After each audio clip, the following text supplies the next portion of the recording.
Vanilla is the world's favourite flavour, and usually we would use it in a sweet context, but I want to show you how easy it is to use in a savoury context. I'm going to serve my vanilla in a vinaigrette with a piece of salmon. Now, I've just turned that over.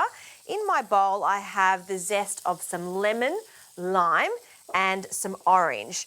Orange and vanilla are best friends, so it's a fantastic flavour combination to make a dressing.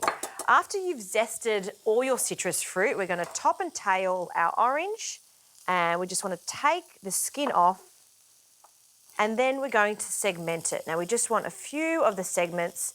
I like to use the orange because it's sweet and tangy, and it's not too intense compared to the lemon and the lime. We want subtle flavours to go with our vanilla. Now for the vanilla paste. Now this one has real vanilla beans in it, and it's rich, complex, and bursting with flavour. So you need about a teaspoon, and we're going to mix in some salt, a very small amount of freshly cracked pepper, just a small amount, and some extra virgin olive oil. This is just going to tie everything together. Okay, use a spoon just to give that a mix, and that's our dressing. Great. To serve this, a piece of salmon, perfectly cooked, slightly pink in the centre.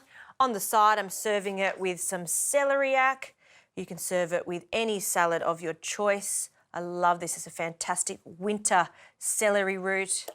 And then our gorgeous vanilla and citrus dressing. So we're just going to spoon that over, let it drizzle down. I love the little speckles of vanilla bean there. That is a very elegant but simple dish to do, showcasing vanilla bean, not in a sweet context, but a savoury context. Because it's so beautiful, why don't we just finish it off with some herbs on the top. Voila.